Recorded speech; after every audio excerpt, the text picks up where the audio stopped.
नमस्कार, मैं डॉक्टर नरेंद्र गुप्ता एक बार फिर आपका स्वागत करता हूं अपने चैनल होम्योपैथी एनलाइटन में। आज फिर हम एक केस के माध्यम से एक मेडिसिन, रेयर मेडिसिन को स्टडी करेंगे। ये एक 45 साल की महिला का केस है, मॉडर्न महिला है ये, और लगभग 6 साल पहले अपने बेटे का इलाज करवाने के लिए मेरे पास आई थी। क्योंकि ये एक बहुत ही मशहूर होम्योपैथिक डॉक्टर से पिछले 3 साल से अपने बेटे का इलाज करा रही थी, पर उसको कोई ख़ास रिलीफ नहीं था। और 3 साल के बाद उसने कहा कि भाई दिल्ली का मौसम ऐसा ही रहता है तो ये तो ऐसे ही चलेगा। अब 3 साल तक उसकी फेमसिटी के कारण, प्रसिद्धि के कारण ये उससे इलाज लेते रहे और आखिर में उसने ये ऐसा बोल दिया तो इसको निराशा होना लाजमी था। पर इसको भी ये नहीं समझ आई थी कि 3 साल इलाज करा रही हूँ तो हर साल कुछ ना कुछ एपिसोड्स कम होते जाने चाहिए। तो किस आधार पे 3 साल तक इलाज कराते रहे, ये कुछ समझ आने वाली बात नहीं है।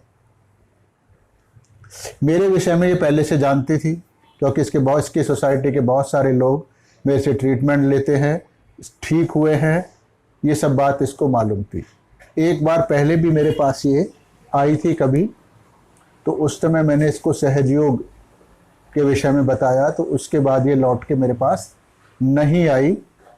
तो अब जब इसको लग गया कि वहाँ उस मशहूर डॉक्टर से इलाज नहीं हो पा रहा है तो मुझको यहीं से इलाज लेना होगा, यानी ये एक इसकी मजबूरी है।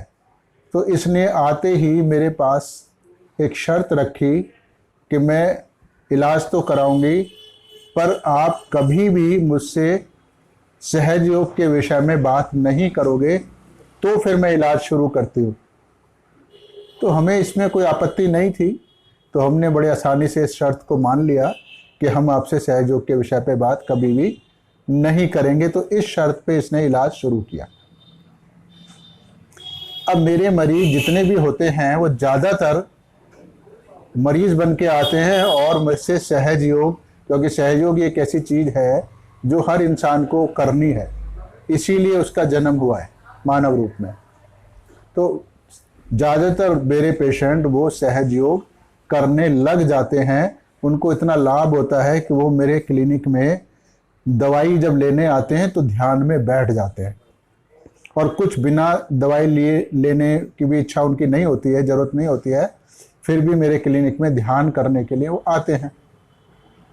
तो जब उनको लाभ हो जाता है, इतना फ़ायदा होता है, तो उनकी ये कोशिश, उनकी दिली इच्छा होती है कि बाकी लोगों को भी वो सहयोग के माध्यम से लाभ पहुंचा दें। तो वहाँ बैठा हुआ ज़्यादातर रोगी ये कोशिश करते हैं कि जो भी उनको व्यक्ति दिखे मेरे क्लिनिक में, उसको वो सहयोग के विषय में बताएं। अब क्योंकि महिलाएं काफ़ी होती हैं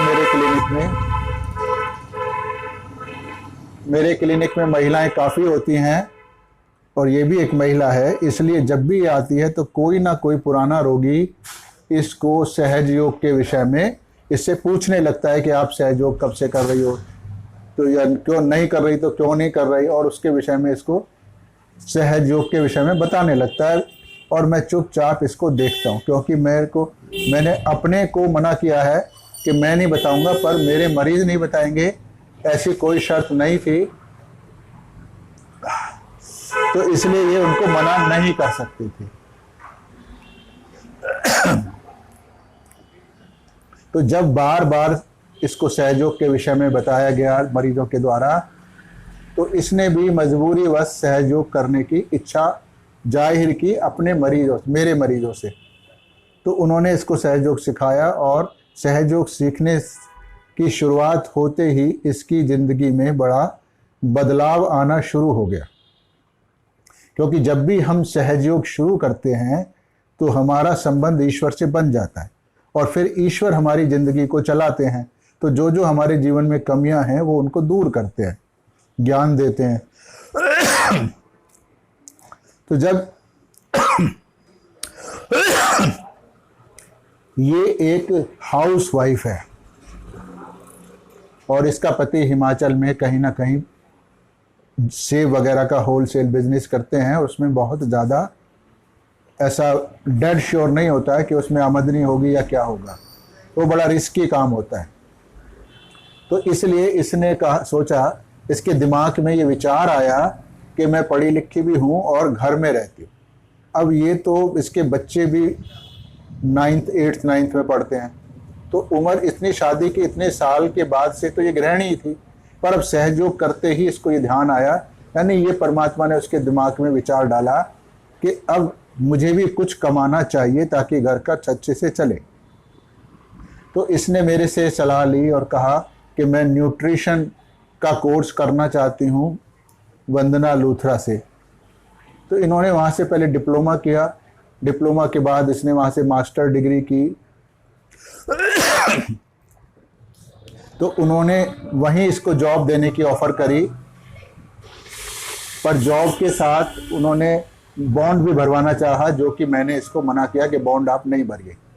तो इसने फिर बाहर ट्राई किया, तो पहले एक मशहूर हॉस्पिटल में लगी है, वहाँ इसको कम सैलरी थी, तो इसने आगे इधर उधर ट्राई किया।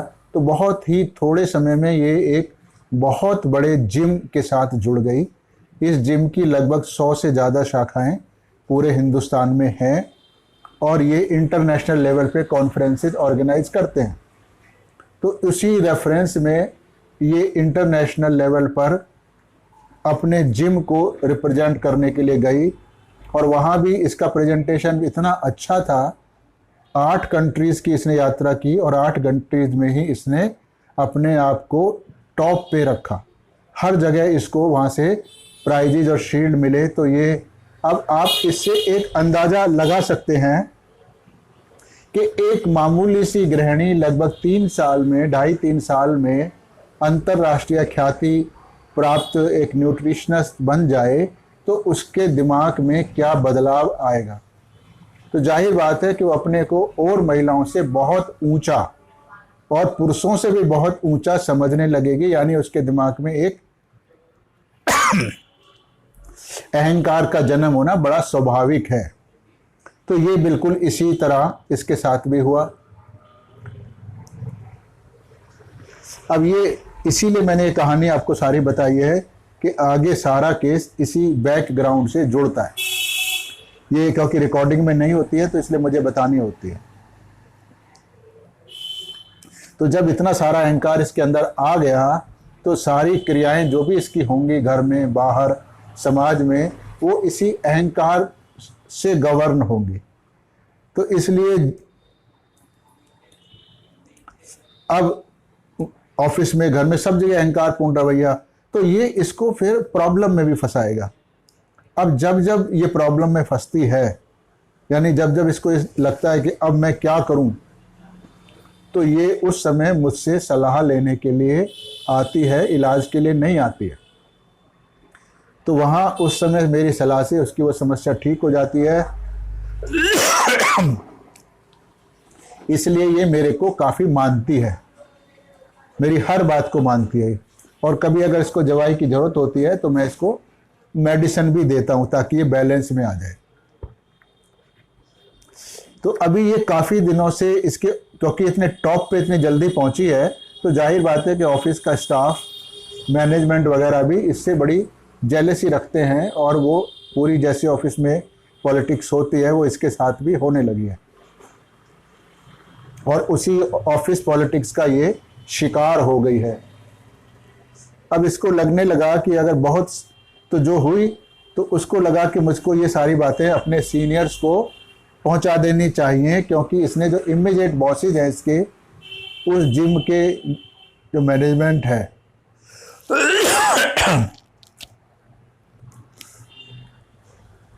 तो उन्हीं से नाराज़गी है, मैनेजमेंट की इससे नाराज़गी है, और इसी कारण इसकी मैनेजमेंट से नाराज़गी है।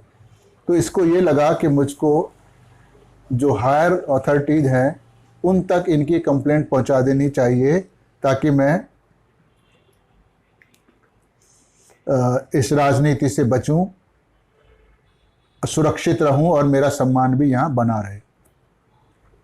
अब इसको ये मालूम है कि अगर मैं ये सब करती हूँ तो जाहिर बात है कि ये मैनेजमेंट मेरे से और ज़्यादा नाराज़ होगा और कुछ भी करके ये मेरे को यहाँ से नौकरी से निकाल देगा या मुझको इतना ह्यूमिलिएट कर देगा कि मुझको खुद ही जॉब छोड़ना पड़ेगा। तो ये ऑप्शन भी इसके सामने है नहीं और जॉब ये छोड़ना नहीं चाहती है क्योंकि पैसे की वजह से ही तो इसने ये सब शुरू किया था सफ़र। और अगर अब ये जॉब छोड़ देगी तो फिर वही कहानी आ जाएगी पैसे वाली।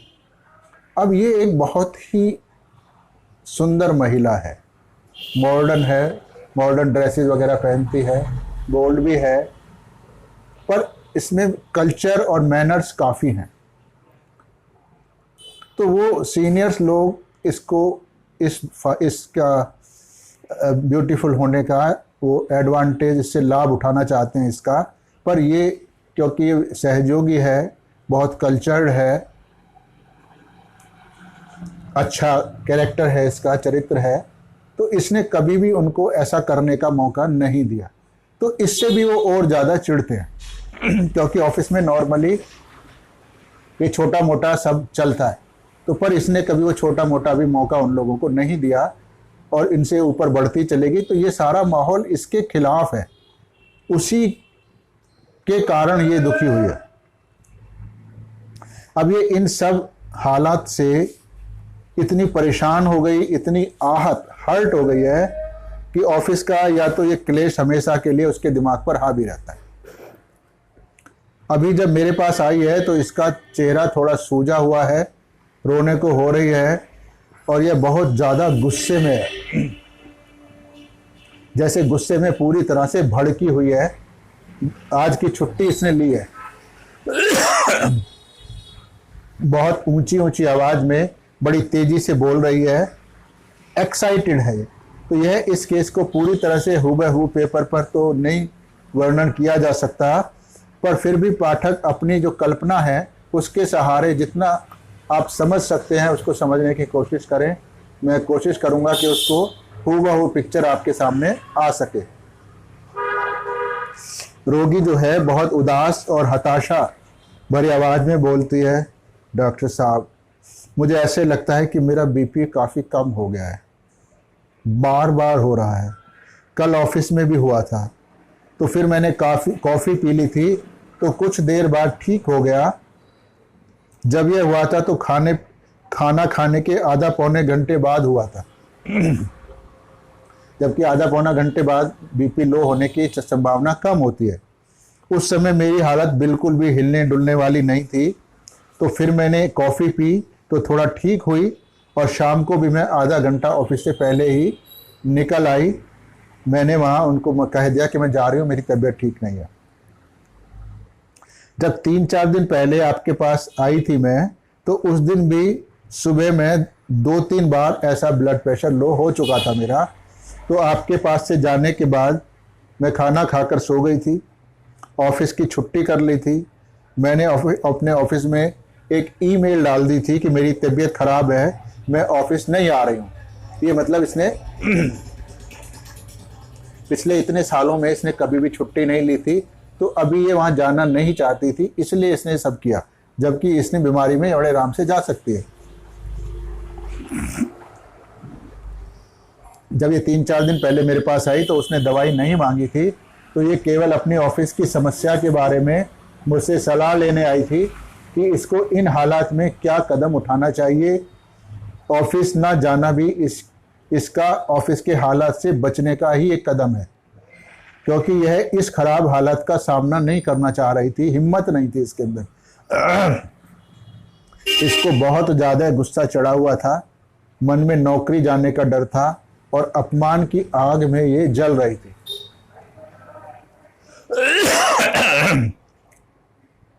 तो फिर ये बताती है कि मैं जब आपके पास गई तो वहाँ घर जाकर खाना खाकर मैं सो गई और सोने के बाद जब दोपहर को मैं उठी तो काफ़ी ठीक लग रहा था।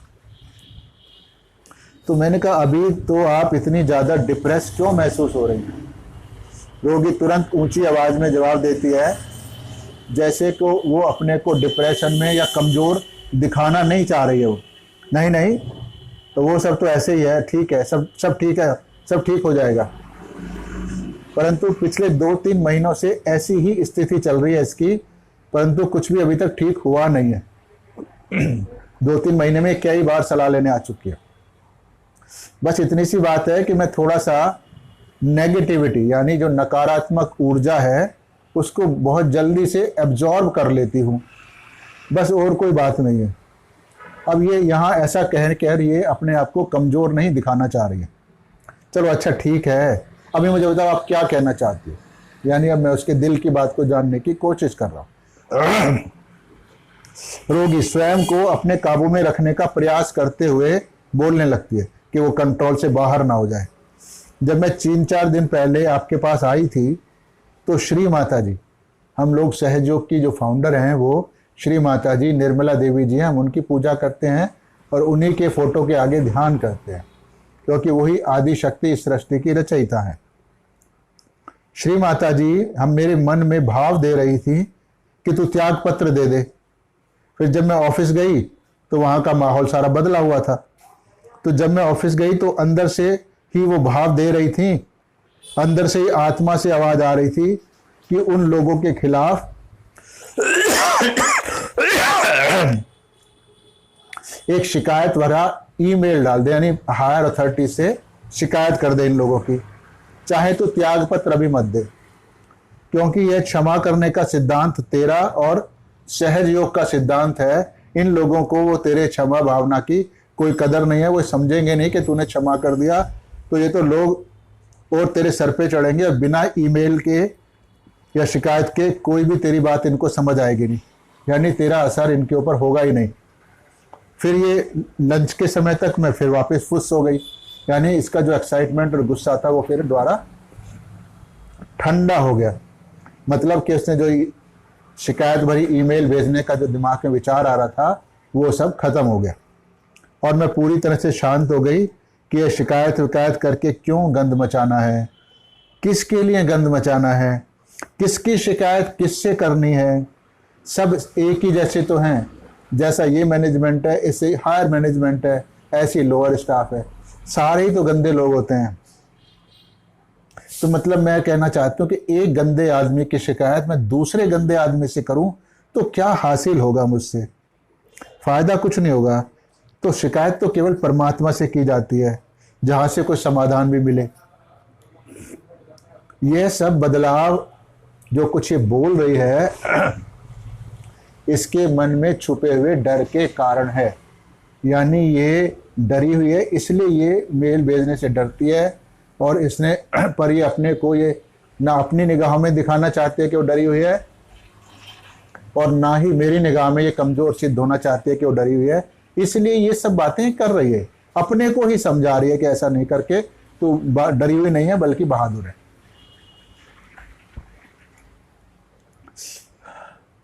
तो कुछ नुकसान पहुंचाना चाहते हो तो नुकसान पहुंचाने का सामर्थ्य भी उसमें नहीं है, क्योंकि ऐसा करने से उसकी नौकरी जाना पक्के रूप से तय है। यह सब सोचकर मैं फिर खुश होकर बैठ गई। ये सब बातें बड़ी मुस्कुरा के बता रही है, क्योंकि वह अपने असली भाव को छुपा रही है, इसलिए मुस्कुराहट में छुपा है इसने।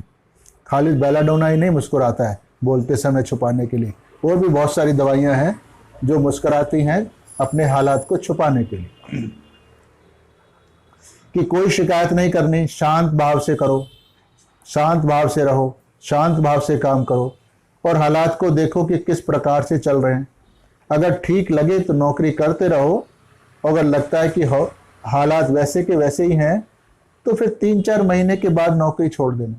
तो 3-4 महीने तक वेट करो, मतलब अभी ये हर मौका लेना चाहती है, उसको छोड़ना नहीं चाहती है, उनको एक मौका और दे दो। यानी ये मैनेजमेंट को मौका देना चाह रही है कि मैं नौकरी नहीं छोड़ रही हूँ, जबकि मैनेजमेंट ने कब कहा कि तू नौकरी छोड़ के मत जा, मेरे पास रहे।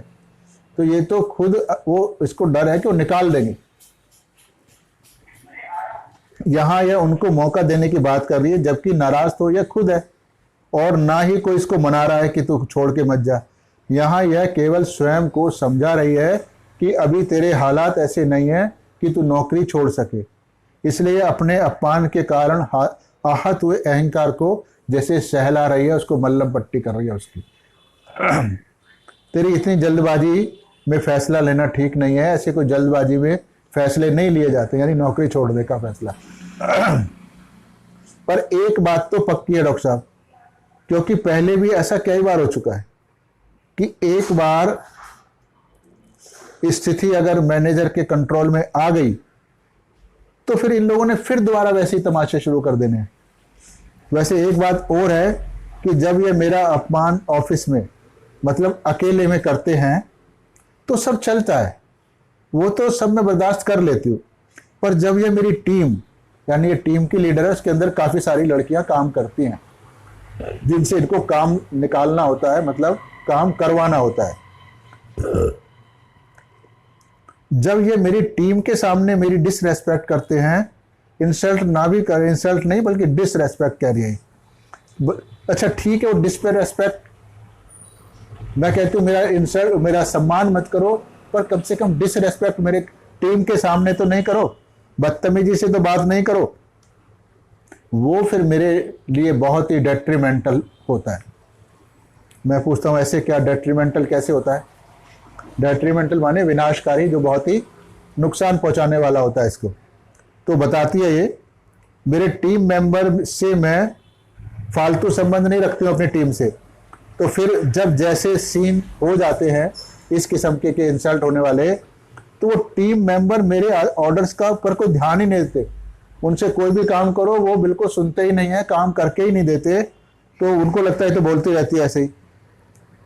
मतलब फिर तो वो काम नहीं करेंगे तो काम होगा कैसे, और उनसे काम करने की जिम्मेवारी मुझ पर है। इस तरह तो कोई काम होता नहीं है, या तो मैं खुद सारा काम करूं या फिर कुछ ना करूं, पर ऐसे तो चलता नहीं, क्योंकि आउटपुट तो देना ही होता है। अगर अकेले करो तो लगता है कि मैं अकेले क्यों करूं, टीम वर्क तो होना ही चाहिए, मैं ही क्यों पिलती रहूं। और अगर काम पूरी तरह से छोड़ दो तो लगता है कि जब मैं क्लब में मौजूद हूं और फिर भी काम नहीं हो रहा तो मेरे यहाँ मौजूद होने का सवाल ही क्या है, फायदा ही क्या है, मकसद ही क्या है। तो यहाँ इसका अहंकार बहुत चोट खा रहा है। बहुत हताश सी होकर बोलती है कि परिस्थितियां बहुत खराब है,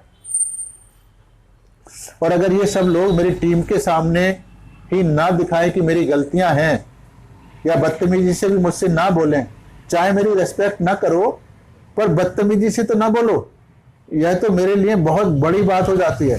मेरी इज्जत चाहे ना करो पर मेरे को कलेश तो ना पहुंचाओ, वेक्सेशन, मुझे दुखी तो ना करो, पर मुझे पता है कि परिस्थितियां एक बार फिर से अच्छी हो जाएंगी।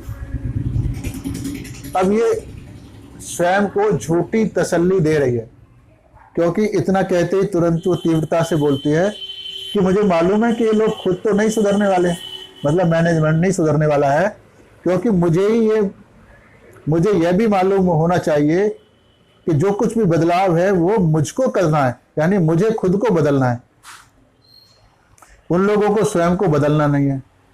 यह तो अटल सत्य है कि छोटे स्तर वाले लोग या कमजोर को ही मजबूत के सामने झुकना पड़ता है, तो वह उसी वातावरण में, तभी वो उस वातावरण में टिक पाएगा। इसलिए इसको समझ आ रही है कि मैनेजमेंट इससे ज़्यादा पावरफुल है, इसलिए इसी को बदलना होगा। अब वह अपनी बात बदलकर श्री माता जी पे ले जाती है। ये सब वो हैं जो आहत हुए अहंकार को सहलाने के तरीके हैं। ये इसके श्री माता जी ने ऐसी परिस्थितियां पैदा कर दी हैं, वो हमेशा कुछ ना कुछ ऐसी परिस्थितियां पैदा करती रहती है। अब बहुत ज़्यादा एक्साइटेड हो रही है महिला और अपना दोष श्री माता जी की आड़ में छुपा रही है कि वो वैसी परिस्थिति पैदा करती है। इसके लिए स्वीकार करना बहुत कठिन हो रहा है कि उसके स्वयं के अंदर कमियां हैं। यह तो स्वयं को उस जिम की बॉस ही समझने लगी थी जिस तेजी से ऊपर आई है, और इसी कारण ये सारी समस्याएं आई हैं।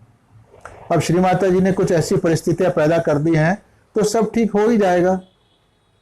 अब ये महिला कहीं से सहारा ढूंढ रही है कि इसका अहम भी बना रहे और सामने वाले बॉस लोग भी इसके आगे झुक जाएं, जो कि प्राकृतिक नियमों के एकदम विरुद्ध है, क्योंकि कभी भी शक्तिशाली नहीं झुकता है, इसलिए ऐसा कुछ भी होने वाला नहीं है, झुकना इसी को पड़ेगा। पर झुकना इसके लिए मुश्किल हो रहा है। पर अभी भी मैं दुविधा में यानी डायलेमा में फंसी हुई हूँ कि अभी इन परिस्थितियों में उच्च अधिकारियों से शिकायत करूं या ना करूं। तो मैं सारी बातें सुन के समझ ही रहा हूं कि डरी हुई है, तो मैं उससे पूछता हूं भी तुमको ऐसा किस चीज़ का डर है, शिकायत करने से क्या हो जाएगा? तो तुरंत जवाब देती है गंद मचेगा और क्या होगा। वो लोग तो दो चीज़ें मुझको बोलेंगे, 4 बातों की सफाई मुझसे मांगेंगे, फिर एक एक चीज़ को मुझे भी खोल कर बताना पड़ेगा। इसका मतलब है कि बात उल्टा इसी पर आ जाएगी, इसको और अपमानित होना पड़ेगा और नौकरी भी जा सकती है। फिर वो बोलेंगे कि तुम्हारे मन में ये वहम समाया हुआ है कि वो लोग तेरा अपमान करते हैं, जबकि ऐसी कोई बात है नहीं। तो सारा दोष वापस इसके ऊपर ही आ जाएगा, इसलिए भी ये डरी हुई है। तो इसका मतलब है तुम्हें अधिकारियों का 100% सहारा मिलेगा नहीं। नहीं, वो तो मिलना ही नहीं है, वो तो मुझे मालूम है, वो तो एकदम पक्का है। सहारा तो मुझे कभी नहीं मिलेगा और मुझे सहारा चाहिए ही नहीं जी। यहाँ यह खुद से ही झूठ बोल रही, सहारा तो इसको चाहिए, पर एक थोड़ा सा तरीका होता है कि सभी सही ढंग से चलें, कि थोड़ी तेरी बात रह जाए, थोड़ी मेरी रह जाए, पर वो सब तो इनको आता ही नहीं है, तो इसको भी कहाँ आ रहा है, ये भी तो अड़ी हुई है। तो यह महिला अपने सामने अधिकारों को झुकाना चाहती है, जो कि एक असंभव सी बात है, और यह भी इसको अच्छे से मालूम है कि वो ऐसा कभी नहीं कर पाएगी, इसलिए इसके अहम पर इतनी चोट लग रही है। तो अहम पर जख्म बहुत गहरा है। फिर आगे जारी रखती है अपनी बात को, पर मुझे ये मालूम है कि वो लोग मेरा ज़्यादा कुछ बिगाड़ नहीं पाएंगे। बिगाड़ क्यों नहीं पाएंगे? वो नौकरी से निकाल देंगे इसको, उनके लिए लड़कियों की कोई कमी होती नहीं है। मैं उसको समझाने का प्रयास करता हूँ, पर यह मुझे बोलने ही नहीं देती और बीच में ही बोल पड़ती है। यानी अभी उन लोगों ने ऐसी परिस्थितियां पैदा कर दी हैं डॉक्टर साहब कि या तो इसको अपमानित करके अपने कंट्रोल में कर लो, या फिर इसको ऑफिस से ही चलता कर दो। पर मुझे श्रीमाता जी ने स्वयं ही बचा लिया। यह भी स्वयं को झूठी तसल्ली देना है इसका। अब दोनों तरफ से सबूत आ गए मेरे विचार में कि जो लड़कियां नौकरी छोड़ के गई थी, किसी तरह फ़ोन पे ऐसे कांटेक्ट हो गए कि अधिकारियों के सामने उन्होंने कह दिया कि हम इसकी वजह से नौकरी नहीं छोड़ी, जबकि उन्होंने पहले मेल में ये लिखा था कि इसकी वजह से नौकरी छोड़ी है। तो ये तो मेरे को मालूम है कि मैं माँ की सुरक्षा में हूँ, मैं पता नहीं क्या है, शायद मैं गंद मचाने से डरती हूँ। और दूसरी बात जो मुझको खराब लगती है कि मैं गंदे आदमी की शिकायत क्यों दूसरे गंदे आदमी से करूँ, और मैं जानती हूँ कि इसका नतीजा तो कुछ निकलेगा नहीं। बस मैं जानती हूँ कि इस सब घटनाक्रम में मैं स्वयं को गंदा कर रही हूँ, परंतु इसके उलट ऑन द कंट्रारी मैं यह भी जानती हूँ कि बिना डॉक्यूमेंटेड कंप्लेंट के या ईमेल के ये लोग डरते नहीं हैं। ये सिर्फ डॉक्यूमेंटेड कंप्लेंट हो तो डरते हैं, जवानी बूझावानी से नहीं डरते हैं ये लोग केवल डॉक्यूमेंटेड प्रूफ से ही घबराते हैं। ऐसा पहले बहुत बार हो चुका है कि अलग अलग लड़कियों ने अलग अलग समय पर बहुत सारे ड्रामे किए, उससे ये लोग डरते हैं उन लड़कियों से। और ये लड़कियां भी कोई ऐसी नहीं थी कि बहुत ज़्यादा ऊंचे लेवल की थी, बहुत फॉरवर्ड थी, या बहुत ही डोमिनेट, बहुत ही टैलेंटेड लड़कियां थी, ऐसा कुछ नहीं था। ये उनमें तो कई लोग तो जॉब छोड़कर भी जा चुकी हैं, पर ये लोग तो मुझसे बिल्कुल नहीं डरते हैं। अब ये क्या है? अब इसका कहने का मतलब है कि मैं वो काबिल नहीं थी, उनको छोड़ के जाना पड़ा, और मैं तो इतना काबिल हूं तब भी ये लोग मुझसे नहीं डर रहे हैं। ये इसका अहंकार है। इसी वजह है कि ये लोग जानते हैं कि मैं कभी भी क्यों नहीं डरते। ये बता रही है कि मैं इनसे ऊंची आवाज में नहीं बोलती हूँ, और ना ही कभी इनको लिखित में शिकायत करती हूँ अधिकारियों से इनकी। तो अब कोई आप बताइए, एक सब ऑर्डिनेट ऊंचे अधिकारियों से, मैनेजमेंट से ऊंची आवाज में कैसे बात कर सकता है? तो मैनेजमेंट तो उसके खिलाफ तुरंत एक्शन ले ही लेंगे, उनकी तो ऐसी कोई बड़ी मजबूरी होती नहीं है। अगर वो सब ऑर्डिनेट मैनेजमेंट के खिलाफ ऊंची आवाज में बातें करने लग जाएंगे तो ऐसे तो ऑफिस चलाना ही उनके लिए मुश्किल हो जाएगा। इसलिए सब ऑर्डिनेट्स को तो कंट्रोल करना मैनेजमेंट का काम ही होता है। अब मुझे समझ नहीं आ रहा कि या तो मैं एकदम से शांत होकर बैठ जाऊं या एक बार शिकायत भरी मेल भेज ही दूं। अब मैं इसको सलाह देता हूं कि अभी आप अधिकारियों से शिकायत मत करो। क्यों सलाह दे रहा हूं मैं? क्योंकि एक सहयोगी है, मैं भी एक सहयोगी हूं। इसलिए मैं जानता हूं कि सहयोगी की शक्तियां किस प्रकार कार्य करती है। उसी को ध्यान में रखकर मैं इसको सलाह देता हूं कि आप अभी क्षमा करना सीख जाओ। आज के युग में क्षमा से बड़ा कोई भी आयुध नहीं है। जब एक सहयोगी किसी को पूरी तरह से क्षमा कर देता है तो परमात्मा स्वयं ही उस समस्या का बहुत अच्छे से समाधान कर देते हैं। रोगी बताता है, तो डॉक्टर साहब मैंने सबको क्षमा तो कर दिया था, परंतु पता नहीं मुझे फिर क्या हो गया। अब जब हम लोग क्षमा करते हैं तो हमारा जो अहंकार है, ईगो है, वो खत्म हो जाता है और हम शांत हो जाते हैं। मैं इसको कहता हूं तुमने क्षमा पहले कभी किया ही नहीं था, वरना आप इतनी बुरी तरह से जो भड़क रही हो, ऐसा नहीं होता, आप शांत हो रही होती, जबकि आप तो पिछले कई महीने से भड़की हुई हो। तो क्षमा कहाँ किया आपने? फिर मुस्कुराती है, जैसे अपनी गलती को छुपा रही है। पर जब उन लोगों ने ये बात कुरेद कर पता लगाने की कोशिश करी कि उन दोनों लड़कियों ने मेरे कारण से जॉब छोड़ा है, तो फिर मेरा सारा क्षमा भाव खत्म हो गया। फिर मुझे तो लगा कि इनकी शिकायत में कर ही दूं। तो अब मैं इसको बता रहा हूं, इन सब बातों का क्षमा के अलावा कोई भी इलाज होता नहीं है। आपको क्षमा आप करोगी तभी श्री माता जी आपकी मदद करेंगी। ये एक सिस्टम है सहयोग का और परमात्मा का। तो रोगी अब आगे बोलती है, अब मुझे नहीं मालूम कि जो 2 नई लड़कियां जो आएंगी, यानी जो लड़कियां जा चुकी हैं उनकी रिप्लेसमेंट में 2 नई लड़कियां आएंगी, अब वो कैसी होंगी, मुझे उनके साथ कैसा व्यवहार करना होगा। अब मैंने तो फैसला कर लिया है, मैं किसी के साथ भी ज़्यादा इन्वॉल्व नहीं होंगी, बस न्यूट्रल रहूंगी। मुझे तो ना लेने में कुछ ना देने में कुछ, बस सबके साथ नॉर्मल रहूंगी। पर ये लोग माने मैनेजमेंट वाले लड़कियों को बिगाड़ने में कोई कसर नहीं छोड़ते हैं। मैं इसको फिर क्षमा का महत्व समझाता हूं, परंतु यह मेरी बात पर बिल्कुल भी ध्यान नहीं देती है। यानी इसके मन में गुस्सा इतना ज़्यादा है कि क्षमा की बात तो एक सुनना ही नहीं चाहती। आप मेरा एक बार फिर बीपी चेक कर लो, बात को टाल दिया इसने। और मुझे बताइए कि मुझे इतनी ज़्यादा घबराहट हो रही है तो मैं अब क्या करूं? फिर थोड़ी सी देर में घबराहट ठीक भी हो जाती है। अब ये मानने को तैयार ही नहीं है कि बहुत ज़्यादा डरी हुई है और कोई भी कदम उठाने से केवल इसलिए डरी हुई है कि कहीं उसकी नौकरी ना चली जाए। डॉक्टर साहब मुझको हर वक्त ऐसा लगता रहता है कि बस मैं ध्यान में बैठ जाऊं, इसलिए मैं बार बार ध्यान करने बैठ जाती हूँ। अब ध्यान, मैं इसको बता रहा हूँ, ध्यान तो तुम इसलिए करती हो क्योंकि ध्यान में तुमको सहारा मिल जाता है, क्योंकि तुम सहारा ही ढूंढ रही हो और वो ध्यान में माता जी का सहारा आपको मिलता है, इसलिए तुम ध्यान कर रही हो। हाँ। तो मैं इसको आगे बताता हूँ। इसका मतलब है कि तुम्हारे पति का भी सहारा तुमको नहीं मिल रहा, क्योंकि अगर इसको हस्बैंड का सहारा मिलता है तो ये केस डिस्कस करने मेरे पास थोड़ी आती, घर में डिस्कस करती है। फिर वो मुस्कुराती है, जैसे तो मैंने उसकी दुखती रग पकड़ ली हो। वो तो बस है, वो तो एक ही बात कहते हैं कि तुम नौकरी मत छोड़ो। अब उसको लग नहीं रहा उसकी पत्नी इतना दुखी हो रही है तो नौकरी छोड़ के वो चला लेगा, क्योंकि वो भी कम कमाता है, उसको भी डर है कि नौकरी छोड़ देगी तो पैसा कहाँ से आएगा। तो इसलिए वो इसके हर टॉर्चर के बाद भी इससे एक ही बात कह रहा है कि आप नौकरी मत छोड़ो, तुमको घबराने की जरूरत नहीं है।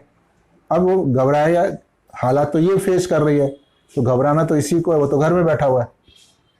तो क्योंकि उनको दिख रहा है कि मेरी नौकरी जाते ही घर की आमदनी एकदम से 0 हो जाती है।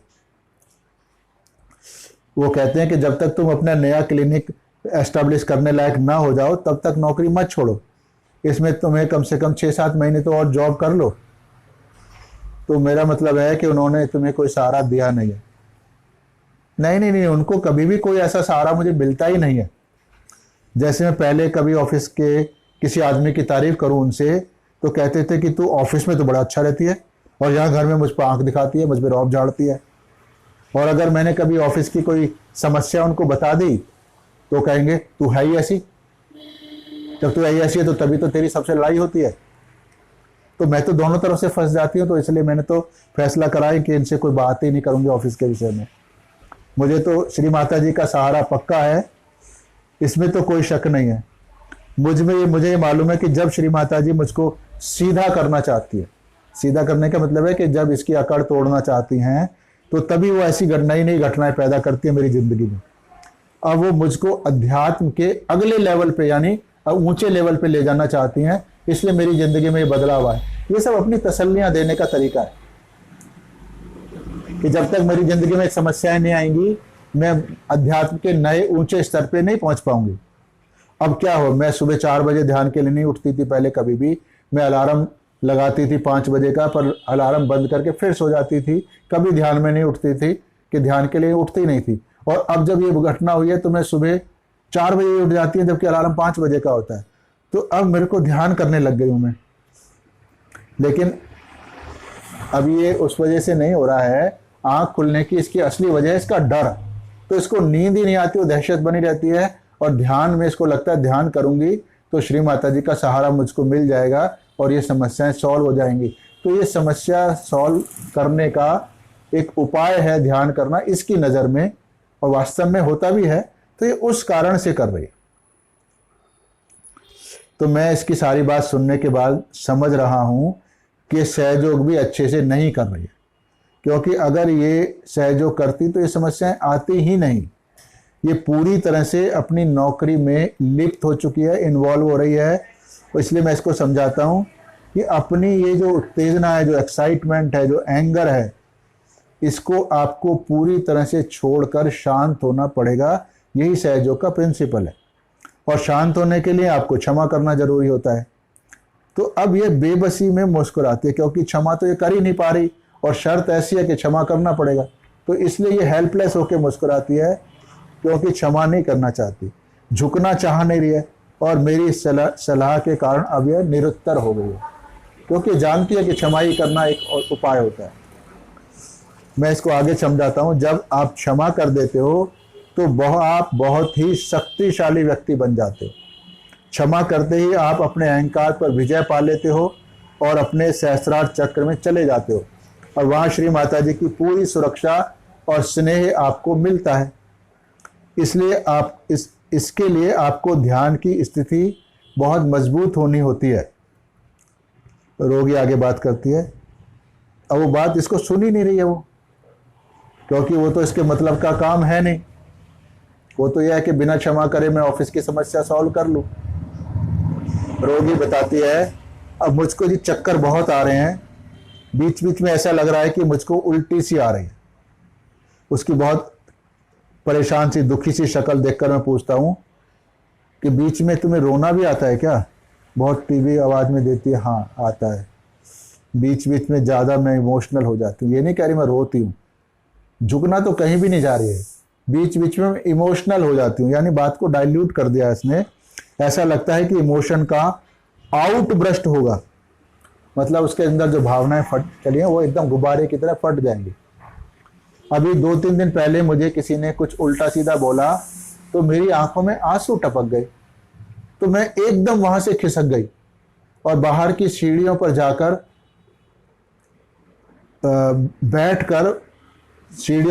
वहां बैठ गई और लगभग 2 घंटे तक मैं फूट फूट कर रोई। वहां मैं इसलिए गई कि उन सीढ़ियों में कोई भी आता जाता नहीं है, उनका कोई प्रयोग नहीं करता है। जब मैं वहां रो रही थी क्योंकि वह स्वयं को किसी के सामने ये कमजोर नहीं दिखाना चाहती, मैंने श्री माता जी से एक ही प्रार्थना करती रही कि माँ मुझे इनके सामने मत रुलाना, मैं इन लोगों के सामने नहीं रोना चाहती, वो लोग मुझे बहुत कमजोर व्यक्ति समझेंगे। ये इसने कितनी बार, कम से कम 10 बार ये सेंटेंस बोला कि ये मुझे कमजोर समझेंगे। तो यही इसकी समस्या है। तो ये ईगो इतना ज़्यादा है तो ये उनके सामने झुकना नहीं चाहती और कमजोर अब ये पड़ गई है क्योंकि नौकरी जाने का डर है। इतना बोलकर ये गुमसुम सी कहीं ख्यालों में खो जाती है, जैसे तो दुख भरा दृश्य करके स्वयं को बहुत असहाय, हेल्पलेसनेस फील कर रही है। अब काफ़ी देर चुप रहने के बाद जब इसको होश आता है तो ये बहुत ही तिरस्कार यानी कॉन्टेम्पचुअस वे में बोलना शुरू करती है। डॉक्टर साहब मैं जब चुप रहती हूँ, शिकायत नहीं करती हूँ, गुटबाजी नहीं करती हूँ, तो ये लोग मुझको कमज़ोर समझते हैं। यहाँ पर मैं इसको फिर समझाता हूँ, भाई आप गुटबाजी नहीं करो, आप अच्छे से नमक मिर्च लगा के पूरी ईमेल भेज दो, अच्छे से शिकायत कर दो, पर ये जो एक्साइटमेंट एंगर है इसको शांत करके क्षमा करो, खुद को शांत करो। जब आप खुद को शांत कर लोगी तो आप सब ठीक हो जाएगा। इतना सुनते ही वो बहुत ही और भड़क जाती है और मैनेजमेंट के खिलाफ बहुत ही भयानक से भयानक गंदी गंदी गालियां दे के बात करती है। तो मैंने इसको मजाक में कहा, भाई तुम ये क्या कर रही हो? तो इसने बताया कि जब मैं घर पर अपने पति से इस टॉपिक पर बात करती हूँ तो ये गालियां उन लोगों के लिए मेरे मुंह से ऐसे ही निकलती हैं, सारा दिन निकलती हैं। तो इससे आप अंदाजा लगाइए कितनी भड़की हुई है और कितना कड़वाहट इसके मन में है। तो मैंने इसको कहा कि आप अपने को शांत करने के लिए शीशे के सामने खड़ी हो जाएं और जो भी भयानक से भयानक गंदी गालियां आपके मन में आ रही हैं वो सब एक बार मैनेजमेंट के खिलाफ दे दें, ताकि आपके मन की भड़ास निकल जाए और शांत हो जाओ। क्योंकि जब तक हम शांत नहीं होंगे तब तक परमात्मा हमारी मदद नहीं करते हैं। सहयोगी के होने के नाते किसी भी परिस्थिति में आपको स्वयं को इम्बैलेंस यानी असंतुलित नहीं करना होता है। अब रोगी फिर, अब मुझसे शिकायत ही तो नहीं होती है ना, इसीलिए तो पानी सर पे आ गया है। इसीलिए मैंने कहा कि अगर मुझे त्याग पत्र देना ही पड़ा तो मैं अच्छे से शिकायत ही लगा के कर दूं। अब ये खुद अहंकार ग्रस्त की प्रतिक्रियाएं हैं। अब ये बहुत ही हताश और बेबस महसूस कर रही है। मैं इसको आगे समझाता हूं। आपने अभी पैसों के कारण हालात के साथ समझौता किया हुआ है, इसीलिए आप स्वयं को कंट्रोल किए हुए, वरना आपका दिल तो है कि मैनेजमेंट को जाके मारूं पीटूं, गालियां निकालूं, उनको झुका लूं, पर आप ऐसा नहीं कर सकते हो, इसलिए आहत हो। हाँ, अभी अगर जॉब जाता है तो पैसा एकदम से जीरो हो जाएगा, फिर बच्चों की परीक्षाएं आने वाली हैं, उसमें मैं कैसे मैनेज करूंगी, फिर ये कॉलेज में जाने वाले हैं उसके लिए फीस चाहिए, तो ये सब कुछ डिस्टर्ब हो जाएगा। अब ये इसकी बेबसी का कारण है, क्योंकि यह कोई निर्णायक फैसला नहीं ले पा रही है। अभी तो मेरी सारी प्राथमिकता बच्चे हैं, इसलिए ये चुप है। तो यहाँ इतना केस है, इसके लिए कुछ रूब्रिक हमने बनाए जो कि हम बिना रिपोर्टराइज के ही बनाते हैं, जैसा भी मेडिसिन, क्योंकि मेडिसिन को हम इतने सूक्ष्म लेवल तक पहले समझ चुके होते हैं केस आने से पहले ही पढ़ के, कि वो बिना रिपोर्टराइजेशन के ही नॉर्मली मैं प्रिस्क्राइब करता हूँ। तो इस केस में भी हमने इसको कोलोसिंथ 200 की एक ड्रॉप इसको खिला दी और फिर हमने आगे की वार्तालाप जारी करने का मतलब खिलाने के बाद हम इसको वीडियो जारी रखा हमने, ताकि हम इसके दवाई देने के बाद इसके बदलते हुए हाव भाव को नोट कर सके, क्योंकि होम्योपैथी की दवाइयाँ बहुत ही ज़्यादा तीव्र गति से काम करती हैं। इसकी तुलना में दुनिया में कोई भी फास्ट पैथी नहीं है। तो जैसी इसकी डोज डाली है, अभी इसके मुंह में ही है और ये शांत होना शुरू हो गई है। मैंने इसको कहा, भी अभी तो आप काफ़ी शांत लग रही हो, पहले जो चेहरा आपका रोने वाला हो रहा था, लाल हो रहा था, आंखें सूज रही थी, आंसुओं से भरी हुई थी, ये तो धीरे धीरे आपकी बिल्कुल एकदम बदलती जा रही हैं। अब तो काफ़ी ठीक लगने लगी हैं 1 ही मिनट में। अब ये धीरे से बोलती है, हाँ, अभी मुस्कुरा के जवाब दे रही है, शांत दे रही है, भड़की हुई नहीं है।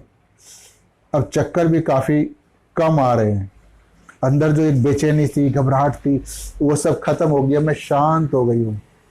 अब ये मुस्कुरा रही है और कह रही है कि मुझे अब लगता है कि मैं भी किन बेकार के पचड़ों में पड़ी हुई थी, कहाँ उलझ गई, उनका कोई मतलब ही नहीं होता, हम तो सहज हो गए हैं। अब मैं उसको समझाता हूँ कि सारी प्रतिक्रियाएं आपके अहंकार पे चोट लगने के कारण हो रही है। पहले ये मानने को तैयार नहीं थी दवाई खिलाने से पहले कि इसको अहंकार है, तो अब ये मेरे से पूछ रही है। जब मैंने ऐसे कहा तो अब ये मुस्कुराकर मुझे पूछ रही है, अच्छा तो मेरी ईगो पे चोट थी। तो अपने ईगो को सोच समझकर स्वयं की बेवकूफ़ मुस्कुराती है। पर डॉक्टर साहब, मैं तो हमेशा ही कहती रहती हूँ कि माँ मेरे अहंकार को, प्रति अहंकार को पूरी तरह से नष्ट कर दो। अब ये इसका बात करने का स्टाइल ही बदल गया है। ये होम्योपैथी की शक्ति है कि वो 1 ही सेकंड में आदमी को बदल देती है। अब तो आपको अहंकार को ख़त्म कर, अच्छा, तो मैंने कहा भी देखो, वो कह रही है ना कि क्या मेरे को माँ मेरे अहंकार को ख़त्म कर रही हैं, और मैं तो हमेशा ही कहती रहती हूँ कि मेरे अहंकार और प्रति अहंकार को खत्म कर दो, प्रार्थना करती हूँ कि खत्म हो जाए। तो मैंने कहा फिर खत्म कर तो रही है माता जी, उन्होंने ही तो ये सब नाटक कराया आपसे कि तेरा अहंकार पे चोट लगेगी तभी तो को समझ आएगी। तो माँ इस तरह मेरा अहंकार नष्ट करेंगी, यानी ये भी इसके लिए एक टॉर्चर ही है ना इस तरह से अहंकार को। मैंने इसको समझाया भाई शुरू से हमारे बुजुर्ग लोग कहते रहे हैं अहंकारी आदमी का इलाज जूता होता है, यानी उसकी जूते जब तक उसको दो चार ना पड़े तब तक वो सुधरता नहीं है। जूते मरने का मतलब ये नहीं है कि उसको जूते ही मारे जाएं, उसका मतलब है कि उसको बहुत बुरी तरह से अपमानित ना किया जाए, बहुत बुरी तरह से उसको प्रेशराइज ना किया जाए, डांट डपटा ना जाए, तब तक वो सुधरने वाले नहीं होते हैं। यानी आप अपने सामने से हायर फोर्स पर ही केवल वो सुधर पाते हैं। तो वो कहती है, मेरे बात को समझ नहीं पाई वो, तो कहती है कि लोग हमें जूते मारेंगे। नहीं नहीं, मैंने कहा वो जूते नहीं मारेंगे, हम लोग सहयोगी हैं और इस ब्रह्मांड में कोई भी शक्ति नहीं है जो हमें जूते मार सके। हम श्री माता जी की सुरक्षा में हैं। और मैं आपको ये बता रहा हूं कि आपके ऑफिस वाले ने सूक्ष्म रूप से आपको ये जूते ही तो मारे हैं जो बार बार आपको अपमानित किया है, इसी को जूता मारना कहते हैं। तो इस पर वो हंस रही है। अब वो हंस रही है, अब वो किसी बात पे भड़की हुई नहीं है रोगी। डॉक्टर साहब इन सब घटनाओं से तो वो लोग मेरे सर पर चढ़कर नाचेंगे, पर ये बात ये हंस के कह रही है। मतलब उसको फिर डर है कि ये अगर मैं क्षमा कर दूंगी, शांत हो जाऊंगी जैसे अब हो गई हूँ, तो ये तो मेरे पे दूसरे लोग हावी हो लेंगे। तो मैं उसको बता दूं नहीं नहीं, ऐसा कभी नहीं हो सकता, पर तुमको हर समय ये एहसास बने रहना चाहिए कि तुम एक सहयोगी हो। तुमको बात तो होना चाहिए कि मैं तुमको ये हमेशा ज्ञात होना चाहिए कि तुम कौन हो, तुम्हारी क्या शक्तियां हैं, तुम्हारी को श्री माता जी ने कौन कौन सी शक्तियां दी हैं। जब तक तुमको ये एहसास नहीं बना रहेगा तब तक तुम्हारे साथ कोई भी शक्ति काम नहीं करेगी। जिस तरह से आप प्रतिक्रियाएं करती हो उसका सीधा अर्थ है कि आपके अंदर सहज योग की शक्तियां है ही नहीं, वो काम ही नहीं कर रही है। तुम केवल स्वयं को झूठी तसल्ली दे जा रही हो कि तुम सहयोगी हो, जबकि सहयोग की मर्यादाएं तुम्हारे अंदर नहीं है। रोगी फिर अपनी सफाई देती है, जैसे मेरी स्थिति तब थी वैसी हमेशा नहीं रहती है। पूरे दिन में कई बार इतनी एक्साइटेड वाली स्थिति में आ जाती हूँ और फिर बिल्कुल शांत वाली स्थिति में भी आ जाती हूँ। तो दिन में ऐसा कई बार होता है, और कभी कभी तो कई दिन में शांत रहती हूँ और कई दिन भड़की रहती हूँ मैं। पर मैं उसको बता रहा हूँ अभी तो पिछले 3-4 महीने से मैं देख रहा हूँ तुम केवल भड़की हुई हो, तुम तो हमेशा विचलित ही हो रही हो। हाँ हाँ, ये बात तो ठीक है। तो मैं इसको उत्तेजना को शांत करने के लिए मैं बार बार कहना होता है कि श्री माता जी मैंने सभी को क्षमा कर दिया। जब यह क्षमा भाव तुम्हारे अंदर इंस्टॉल हो जाएगा, जैसे एक मोबाइल में सॉफ्टवेयर इंस्टॉल करते हैं ना, वो लोग इंस्टॉल करने के बाद भी उसको एक्टिवेट करना पड़ता है तभी वो काम करता है। तो उसी भाषा में मैं इसको समझा रहा हूँ कि जब तुम्हारे अंदर ये क्षमा भाव इंस्टॉल हो जाएगा और इंस्टॉल होके भी एक्टिव हो जाए, एक्टिवेट हो जाएगा, तो उस स्थिति में तुम्हें कोई भी कुछ नहीं कह सकता है, तुम्हारा कोई बिगाड़ नहीं सकता है कोई भी। आपके आसपास के लोग आपके अंदर से बहने वाली ईश्वरीय शक्तियों के कारण स्वयं ही तुम्हारे समर्थन में आ जाएंगे, बजाय वो तुमसे नाराज होने के। तो मेरा मतलब ऐसी स्थितियां बन जाएंगी कि अन्य लोगों को मजबूरी में उन सभी लोगों को तुम्हारे समर्थन में खड़ा होना पड़ेगा। अब ये बहुत शांत भाव से सुन रही है, इसको मेरी बातें अब समझ आ रही है। उससे पहले इसको मेरी कोई बात नहीं समझ आ रही थी क्योंकि भड़की हुई थी, तो दवाई ने इसको बदल दिया है। रोगी कहती है, डॉक्टर साहब मैं इतनी ऊंची आवाज में बोलती हूं तो ये गलत है क्या? अब इसको अपनी कमजोरियों का एहसास होने लगा। उससे पहले इसको ऊंची आवाज में बोलना अपनी खासियत लगती थी। तो मैं इसको समझाता हूँ, भाई आप लड़कियों को वैसे भी ऊंची आवाज में बोलना अच्छा नहीं होता है। इस ऊंची आवाज में बोलने से उनके अंदर जो ग्रह लक्ष्मी की सौम्यता, सॉबरनेस की शक्ति होती है वो बिल्कुल खत्म हो जाती है और उनके अंदर पुरुषों वाले हार्मोन्स बनने लगते हैं। तो इसलिए आप अपनी इस आवाज़ को थोड़ा सॉफ्ट करो, थोड़ा सा मधुर बनाओ। अब रोगी अपनी इन कमजोरियों पर हंसती है, तो मैं कैसे करूं? श्री माता जी ही करेंगी। तो मैं उसको बताया ये एस्केप है। एस्केप माने वो करेंगी, यानी मैं खुद नहीं बदलूंगी, यानी वो खुद नहीं बदलना चाह रही है। तो मैंने उसको बताता हूँ, आपको उनसे कहना पड़ेगा कि श्री माता जी मेरी इन खराबियों को दूर कर दो, तो फिर वो बड़े प्यार से इन खराबियों को नष्ट करेंगी। अगर आप इन खराबियों में मगन रहती हो, इनको आपको लगता है यही मेरा एसेट है, खूबी है, तो भी वो इन खराबियों को दूर कर ही देंगी, परंतु फिर वो कठोरता पूर्वक, मतलब कि आपको जूते मार मार के ठीक करेंगे। हर हालत में श्री माता जी सहयोगी की खराबियों को दूर करती ही हैं। एक सहयोगी के पास केवल दो रास्ते होते हैं, या तो अपनी इन खराबियों को दूर कर दो या फिर सहज योग छोड़ दो। सहज योग में रहकर आप गंदा काम नहीं कर सकते। अभी मैं उसको कहता हूं भाई अब ये काफ़ी देर हो गई है, आप पे दवाई का असर भी हो गया है, आप शांत हो गई हो, इसलिए अब आप घर जाओ, और आप जब अगर ऑफिस जाना हो तो चली जाना, रिजाइन करना रिजाइन कर देना, मेल भेजनी है मेल कर देना, जो अच्छा लगे वो करना। तो रोगी बताती है जाना तो पड़ेगा ही ना जी, क्योंकि अगर मुझको नौकरी करनी है तो काम तो करना पड़ेगा। अगर मैंने इन सबको अच्छे काम कर करके दिए तो सब लोग फिर शांत हो जाएंगे। इसका मतलब कहीं ना कहीं अच्छा काम नहीं कर रही थी जो अब ये कह रही है। मैं उसको बता रहा हूँ आप एक सहयोगी की तरह से पूरे आत्मविश्वास से बोला करो। तो ये क्यों कह रही हो अगर मैंने अच्छा काम करके दिया तो सब शांत हो जाएगा? आप ये कहो कि सब को बदलना होगा। मैं जैसे एक सहयोगी की तरह पूरे आत्मविश्वास से बोला करो कि ये हो जाएगा। अगर हो जाएगा वाली बात नहीं होती है कुछ भी। जब आप इतने आत्मविश्वास से बोलते हो तभी सहयोग की सारी शक्तियां काम करती हैं।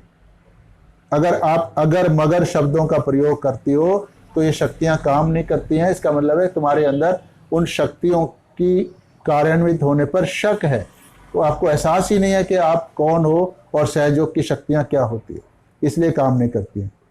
अब मैं उसको अपना उदाहरण देता हूं कि जैसे जब मैं बोलता हूं, यानी अगर मैं कहता हूं कि मुझको इस गैलेक्सी को इधर से उधर दूसरा रास्ता बदलना होगा, मैं बात कर रहा हूं गैलेक्सीज की, यूनिवर्स की, ब्रह्मांड की,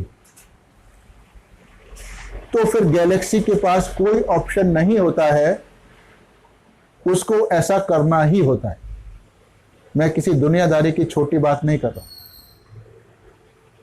क्योंकि मुझको ये मालूम है कि श्री माता जी ने मुझको ये शक्तियां प्रदान की हैं और इन सभी शक्तियों को तो काम करना ही है। तो इसलिए मैं जब बोलता हूं पूरे आत्मविश्वास के साथ बोलता हूं कि ऐसा होना है और फिर होना ही होता है। उसके सामने, घटनाओं के सामने दूसरा कोई विकल्प नहीं होता है। इसलिए आप कॉन्फिडेंस से बात करो कि जैसे जब आप कहती हो कि मैं एक औरत हूं, तो क्या ये तुम्हारा अहंकार होता है? नहीं होता, क्योंकि तुम जानती हो कि तुम एक औरत हो, तो इसलिए आप कहती हो मैं एक औरत हूं, तो उसमें सत्य ही तो बोल रही हो, तो अहंकार की बात नहीं हो रही।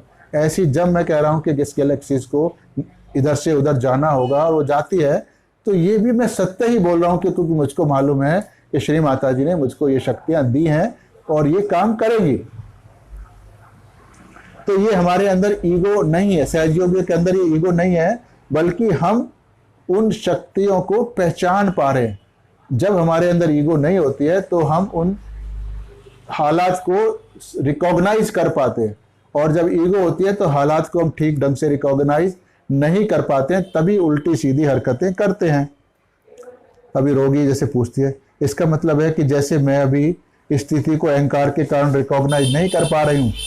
मैंने कहा हाँ, यही तो बात है। अगर आपको रिकॉग्नाइज कर लेते तो इतना क्यों भड़कती उन लोगों के ऊपर?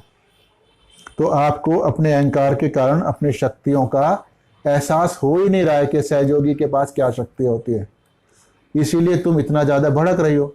इसी कारण से श्री माता जी को की सुरक्षा आपके ऊपर काम नहीं कर रही है। आपको शांत होते ही श्री माता जी की संपूर्ण शक्तियां आपकी रक्षा के लिए आ जाएंगी। इसलिए सबको क्षमा करो, शांत हो जाओ, तो ये हो जाएगा। तो ये फॉलो अप भी मैंने आपको बताया।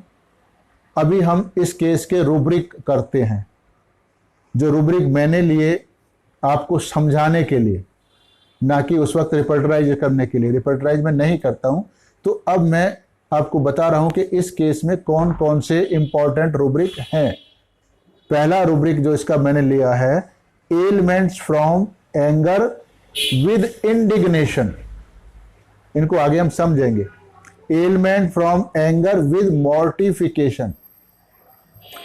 Anger being besides one self, embittered, exasperated, irresolution, restlessness from anger, weeping after mortification। ये तो बहुत इंपॉर्टेंट रूब्रिक्स हैं सातों के सातों, लेकिन इनके अलावा भी बहुत सारे रूब्रिक जो इस केस में बन सकते हैं, उनका भी मैं आपको जिक्र कर देता हूं। एडमोनिशन एग्रीवेट दूसरा है, एलिमेंट फ्रॉम इंडिग्नेशन तीसरा है, कंप्लेनिंग डे एंड नाइट चौथा है, delusion, flying, what he holds in his hand flying away पांचवा, indignation, malicious, lack of reverence for those around, weeping after mortification, everything seems wrong, stomach के अंदर दिया हुआ ये नोशिया ड्यूरिंग पेन। ये ऐसे रूब्रिक है। तो अभी हम रूब्रिकों की व्याख्या करते हैं, उनको समझने की कोशिश करते हैं। पहला रूब्रिक है elements from indignation with anger. तो इस रूब्रिक का जो शाब्दिक अर्थ है, ट्रांसलेशन है कि व्यक्ति को किसी बात या घटना को लेकर तीव्र गुस्सा है और जो कि लगातार बना हुआ है, बना रहता है। गुस्से के साथ ही उसके अंदर अपने आहत सम्मान से, अपने वांछित सम्मान से, यानी जो उसके दिमाग में इमेज बनी है कि मुझको इतनी रेस्पेक्ट मिलनी चाहिए, उससे अगर कोई कम सम्मान दिया जाता है तो उसके कारण इसके अंदर क्षोभ रहता है। क्षोभ माने नाराजगी रहती है, उसको इंडिग्नेशन बोलते हैं हम लोग। अर्थात जितनी डिग्निटी इसने खुद की आंकी हुई है उससे कम इसको मिला, यानी औरों ने इसको कम आंकी और उसी प्रोपोर्शन में इसके साथ व्यवहार किया, तो उसलिए उसके अंदर जो भावना आती है उसको इंडिग्नेशन कहते हैं।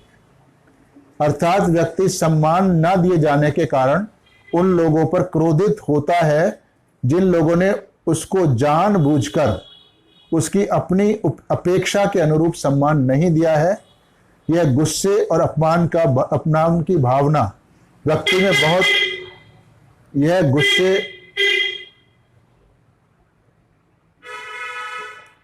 गुस्से और अपमान की भावना व्यक्ति में बहुत ही तीव्र ढंग से बनी होती है।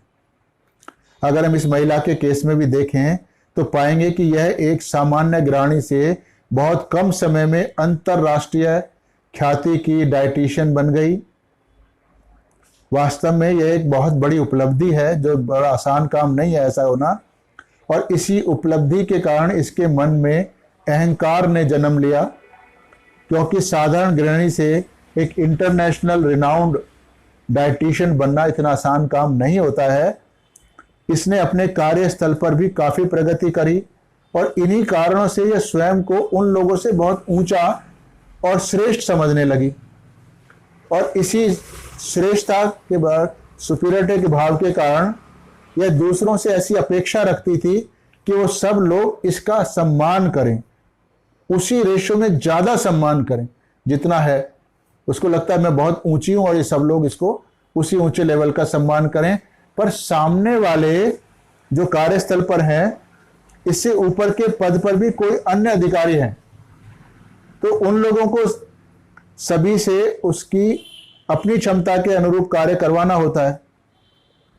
तो ऑफिस के माहौल को भी कार्य करने योग्य बनाए रखने के लिए इसी कारण से प्रबंधक लोग अपने स्टाफ को अपने नियंत्रण में रखते हैं। इसके लिए उनको जो कुछ करना पड़ता है वो करते हैं। जब यह महिला स्वयं को सबसे ज़्यादा श्रेष्ठ समझकर अन्य सहकर्मियों की उपेक्षा करने लगी, उनका अपमान करने लगी, तो इसके सब ऑर्डिनेट जो हैं उनकी शिकायत प्रबंधकों से करना इसने शुरू कर दिया। यानी ऑफिस में इस प्रकार के तनावपूर्ण वातावरण इसने बना दिया, तो इस कारण ऑफिस की जो कार्य क्षमता थी, जो प्रोडक्टिविटी थी, वो नेगेटिव होने लगी, यानी घटने लगी, ग्राहक टूटने लगे। अब ऐसी स्थिति में कोई भी अधिकारी या कर्मचारी कितना भी अधिक गुणी हो, क्षमतावान हो, अगर वह ऑफिस और व्यापार में बढ़ोतरी नहीं कर सकता, तो ऑफिस के लिए बिल्कुल बेकार है, उपयोगी नहीं है। तो ऐसे कर्मी को या तो ठीक से बर्ताव कराने के लिए मैनेजमेंट काम करेगा, उस पर प्रेशर डालेगा, जो भी एक्शन लेनी होगी वो लेगा। अगर वो नहीं सुधरता है तो उसको नौकरी से निकालेगा। तो ऑफिस की उत्पादकता बढ़ाने के लिए बाध्य करना प्रबंधकों की मजबूरी और कर्तव्य दोनों होते हैं। इसी कारण से प्रबंधकों ने इसको कई बार डांट लगाई, परंतु इसकी कार्य प्रणाली में कोई सुधार हुआ नहीं। उन्होंने ये डांट उसको अपने ऑफिस में अलग से लगाई। वो ये सब बर्ताव मैनेज करना जानते हैं ऑफिस वाले, पर बार बार इसको डांट लगाई, परंतु इसकी कार्य प्रणाली में कोई सुधार नहीं हुआ। इसी कारण से प्रबंधकों ने इसको इसके सब ऑर्डिनेट लोगों के समक्ष भी डांट दिया। हालात ऐसे बने उनको अचानक डांटना पड़ा होगा। तो ये बात इसको इतनी बुरी लगी, तो हमने इस घटना को स्वयं के अपमान के रूप में लिया। इसको लगा कि सबके सामने डांटा तो मेरा तो बहुत इंसल्ट हो गई, और मेरी तो जो एक डिग्निटी थी वो इन लोगों की निगाह में एकदम खत्म हो गई। यानी बहुत ही गिरा हुआ महसूस करने लग गई अपने आप को लोगों की निगाह में, और इसके मन में प्रबंधकों के प्रति क्रोध भाव और स्वयं का अपमान का भाव भर गया। इसी कारण से ये बीमार हुई है, क्योंकि ये लगातार बना हुआ था। क्रोधवश बदला लेने की भावना के वशीभूत होकर इसका यह तीव्र मन करता था कि यह प्रबंधकों को बहुत बुरी तरह से अपमानित करे। इस रुब्रिक को कहते हैं मैलिशियस, बदला लेने की भावना, क्षमा ना करना, या इन प्रबंधकों की शिकायत अपने उच्च प्रबंधकों से कर दे ताकि इन प्रबंधकों को भी कुछ सबक सिखाया जा सके। अब ऐसा करने से इसकी नौकरी से हटाए जाने का खतरा बहुत ज़्यादा बढ़ जाता है, और यह नौकरी छोड़ना नहीं चाहती है, क्योंकि इसको पति बहुत ज़्यादा नहीं कमाता है। इसी कारण से यह गृहिणी से कार्यकाजी महिला बनी थी। इसको लगता है कि नौकरी छोड़ने के कारण इसके परिवार की आमदनी बहुत ही कम हो जाएगी, जबकि अभी इसके बच्चों को कॉलेज में उच्च शिक्षा के लिए भेजना है। नौकरी छूटने के कारण ये सब कुछ हो नहीं पाएगा। इसी कारण से चाहते हुए भी प्रबंधकों के खिलाफ ये कुछ भी कर नहीं पा रही है, और अंदर ही अंदर अपमान और क्रोध की आग में जल रही है। इसके कारण ये बीमार हो गई है। इसको चक्कर आने लगे हैं, कमजोरी महसूस होने लगी है, उल्टी जैसा लग रहा है, बीपी बहुत कम हो जाता है। ये इतना बुरी तरह बीमार हो गई है। तो ये इंडिग्नेशन और क्रोध, इंडिग्नेशन माने अपमान की भावना, इसके मन में बहुत क्रोध जनित एक्साइटमेंट है, बहुत ही ज्यादा उत्तेजना होकर बात करती है ये। और घर पर जब अकेली होती है अथवा पति को ये सब कुछ बता रही होती है, तो प्रबंधकों के खिलाफ गंदी गंदी गालियां निकालती है, ताकि इसके मन की भड़ास है ये जो मुंह से गालियों के रूप में निकलती है। तो इस प्रकार का बर्ताव अहंकार पर गहन चोट लगने के कारण होता है।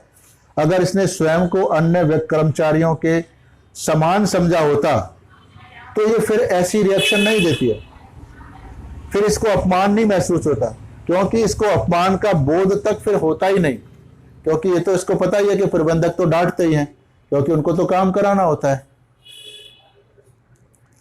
Elements from mortification with anger, यानी मॉर्टिफिकेशन का मतलब होता है कि जैसे मृत्यु के बाद चीजें सड़ जाती हैं, तो कहा जाता है कि जब एक इज्जतदार आदमी को 4 गलत बातें बोल दो तो उसके लिए तो वो मौत के समान ही होता है, और वो अंदर ही अंदर कुड़ कुड़ कर ही मर जाता है। तो उसको हम मॉर्टिफिकेशन कहते हैं। जैसे होता है ना मॉर्चरी जहाँ मुर्दे रखे जाते हैं, तो मॉर्टिफिकेशन माने किसी चीज का धीरे धीरे डेड हो जाना, उसकी शक्ति खत्म होकर नष्ट होते चले जाना, और बिल्कुल मृत समान हो जाना, उसको मॉर्टिफिकेशन बोलते हैं। तो यहाँ भी ये महिला अपमान के कारण अंदर ही अंदर खत्म होती चली जा रही है, क्योंकि ये गुस्सा निकाल नहीं पा रही है, इसलिए साथ में गुस्सा भी और मौत भी है। यानी जो रौब इसका पहले चलता था ऑफिस में, अब अपमान होने के बाद वो नहीं चलेगा, यानी वो एक किस्म की मृत्यु है इसके लिए, धीरे धीरे खत्म हो रही है, सबऑर्डिनेट सुन नहीं रहे हैं।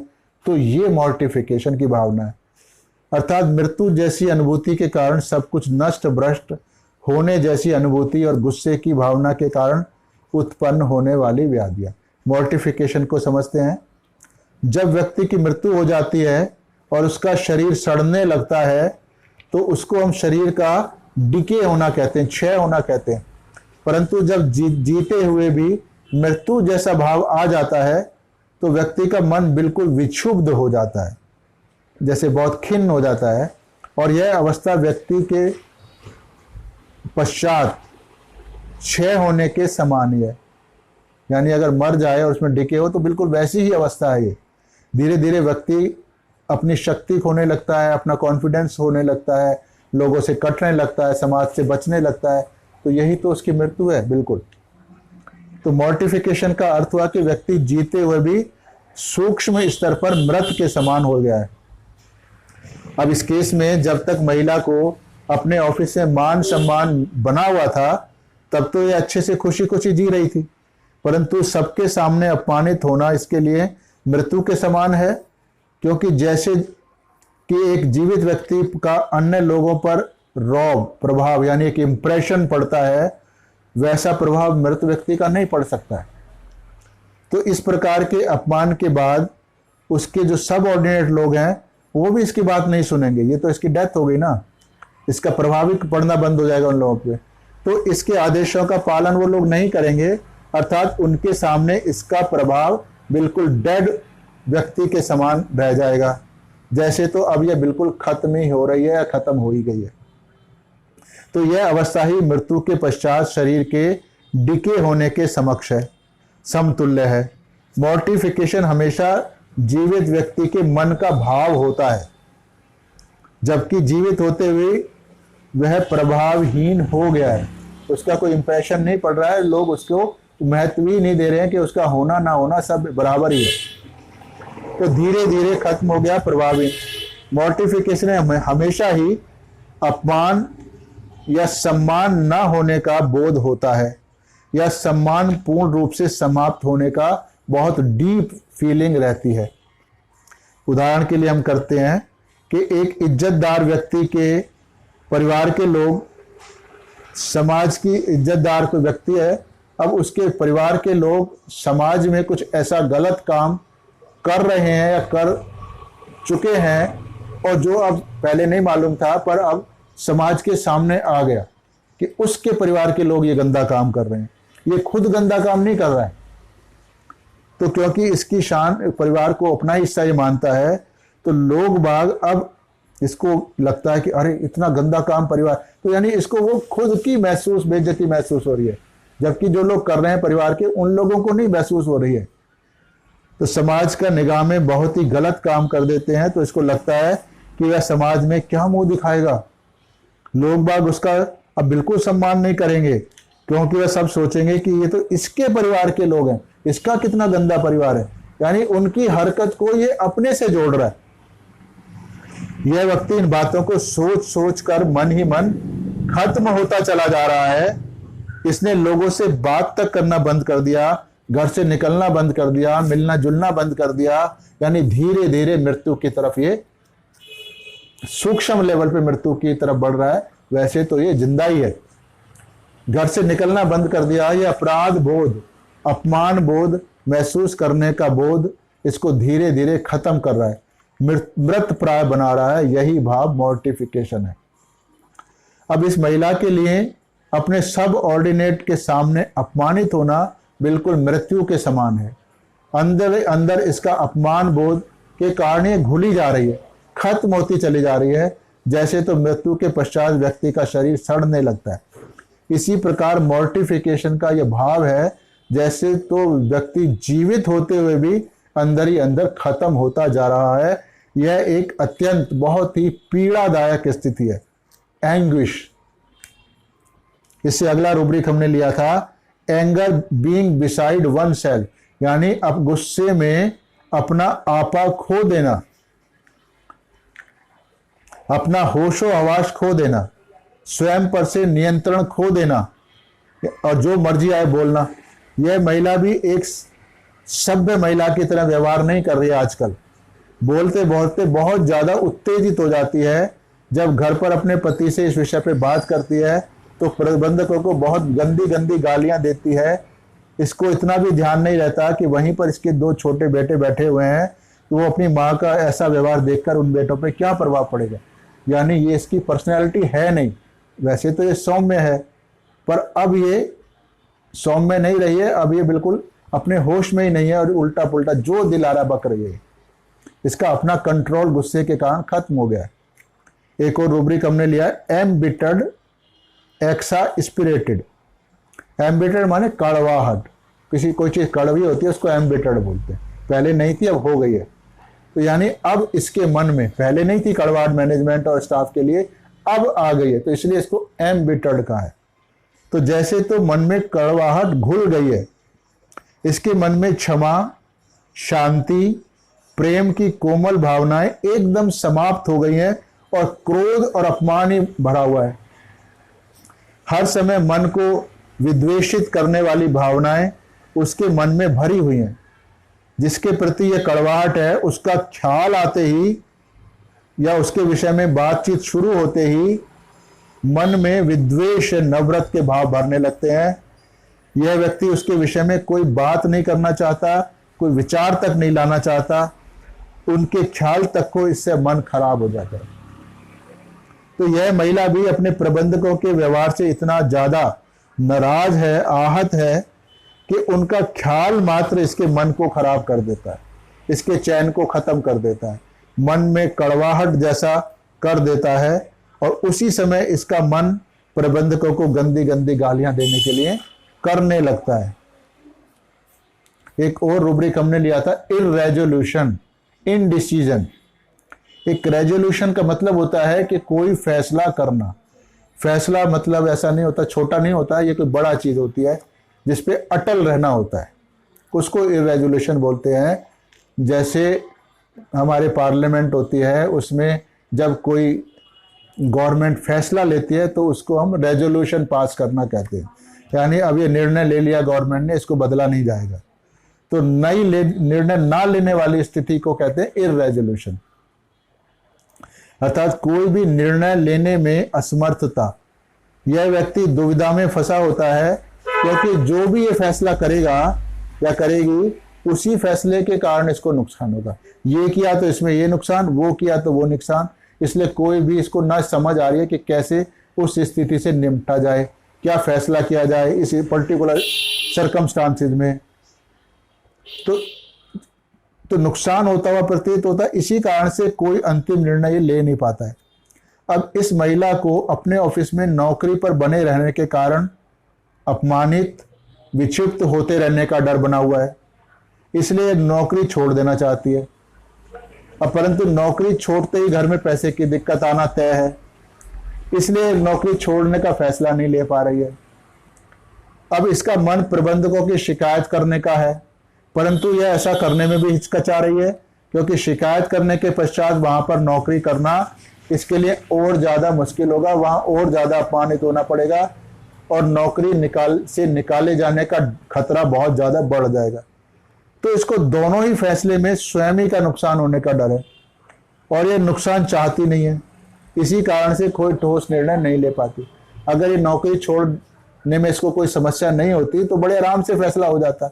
तो इररेजोल्यूशन वही होता है जहां सामने पॉजिटिव रिजल्ट आने की उम्मीदें नहीं होती हैं, उल्टा नुकसान होने की भाव होती है, तब हम कोई इररेजोल्यूशन में चले जाते हैं या हमारा दिमाग ठीक ढंग से सोचने समझने लायक नहीं होता, तब भी हम इररेजोल्यूशन वाली स्टेट में रहते हैं। तो एक और रूब्रिक हमने लिया था रेस्टलेसनेस फ्रॉम एंगर, यानी ये बड़ी बेचैन है, इसको कहीं से भी सोल्यूशन नहीं मिल रहा, शांति नहीं मिल रही है, अर्थात गुस्से के कारण बेचैनी होना। तो गुस्सा दिलाने वाले व्यक्ति पर अगर हम अपना गुस्सा निकाल देते हैं तो हमारा मन कुछ हद तक शांत हो जाता है, या कभी कभी पूरा शांत हो जाता है। और अगर हम गुस्सा नहीं निकाल पाते हैं तो बार बार लगा रहता है कि गुस्सा दिलाने वाले को अच्छे से बुरा भला कह दूं, या कोई इसको अच्छे से सजा दूं, इसको सबक सिखा दूं। और गुस्सा ना कर पाना या बदला ना ले पाना ही हमारी बेचैनी का कारण होता है। अब ये घर में महिला भी अकेले में प्रबंधकों को गंदी गंदी गालियां देती है, परंतु इसका मन उससे भी शांत नहीं होता है, परंतु यह प्रबंधकों को सीधे उनके मुंह पर बुरा भला नहीं कह पा रही है, क्योंकि उसे नौकरी जाने का डर है, इसलिए ये बेचैन है। वीपिंग आफ्टर मॉर्टिफिकेशन, अब ये जो स्थिति इसकी बन गई है अपमान के कारण, तो यह तीव्र अपमान की भावना के कारण इतनी ज्यादा आहत एवं भावुक हो उठती है कि बेबसी में केवल इसको रोना ही आता है और वह अंदर से टूट जाती है। यानी ये जो वीपिंग है, जरूरी नहीं है कि उसकी आंखों में आंसू ही आए, वो जैसे टूट के हताश निराश, जैसे कहना चाहिए लॉजिकल बातें करने लायक नहीं होती, डिसीजन लेने लायक नहीं होती, तो उसको फिर हम कहते हैं भावुक होना, इमोशनल होना। वो अवस्था होती है रोने की। तो जरूरी नहीं है कि फूट फूट के रोए, आंसुओं से रोए, तो हम लोग कहते हैं वो मन ही मन रोता रहता है। तो यानी मन ही मन बहुत ही दुखी, कमजोर, असहाय महसूस कर रहा होता है, तो उसको हम रोने वाली स्थिति कहते हैं। तो यहाँ भी ये महिला बिल्कुल अपमानित होके अपने आप को दुखी, आहत महसूस होकर रो रही है। मन रो रहा है इसका, और कभी कभी आंखों में भी रोना आता है, क्योंकि इसने पहले बताया कि मैं उस दिन जब मेरे मन में रोना आया, किसी ने जब कुछ बोला और मुझे रोना आया, तो मैं तुरंत बाहर सीढ़ियों की तरफ बाहर जाके बैठी और वहाँ 2 घंटे फूट फूट के रोई। और माँ से मैंने कहा कि माँ, मुझको जो रुलाना है यहाँ अकेले में रुला लो, सबके सामने मत रुलाना, नहीं तो वो मुझे कमज़ोर महसूस करें। तो ये कमज़ोर महसूस करना ही इसके लिए मॉर्टिफिकेशन जैसा है। तो मुझे विश्वास है कि ये नई दवाई जो अभी तक नॉर्मली हम यूज़ नहीं करते हैं, तो इसको आप क्लिनिक में प्रयोग में लाना शुरू कर दोगे, तो हर मेडिसिन हम मानसिक स्टेट के आधार पर ही यूज़ करते हैं। यही इस सिस्टम की खासियत है, तभी रिजल्ट बहुत जल्दी आते हैं। तो इसको आप, जो भी मैंने इस केस के माध्यम से आपको समझाया है, इसको आप बहुत बार बार सुने, समझें, मैटेरिया मेडिका पढ़ें, और अपने जो भी आपके हालात हैं, जो भी आपकी समझ है, उसके अनुरूप इसको ढाल के समझें। तो फिर ये मेडिसिन आपके बॉडी में, आपके मन में इंस्टॉल हो जाएगी, एक्टिवेट हो जाएगी। तो फिर जब समय आएगा तो आप रोगी को पहचान पाओगे। तो ये आपको इससे फ़ायदा होगा वीडियो से, इसलिए आपका फ़र्ज़ बनता है कि इसको सबको फ़ायदा पहुंचाएं। इसलिए इसको शेयर करें, लाइक करें, चैनल को सब्सक्राइब करें,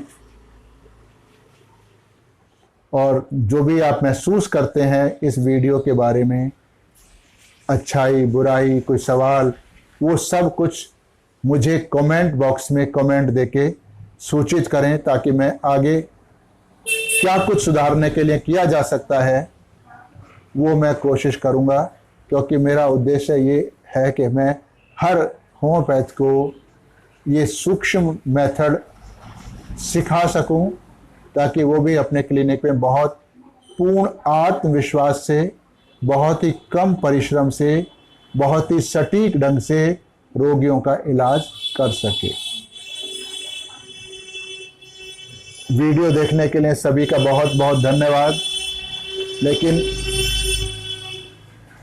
आप लोगों से असली धन्यवाद का एहसास मुझको तब होगा जब वीडियो देख के आप खुद का फ़ायदा करोगे और दूसरों को फ़ायदा पहुंचाओगे। धन्यवाद।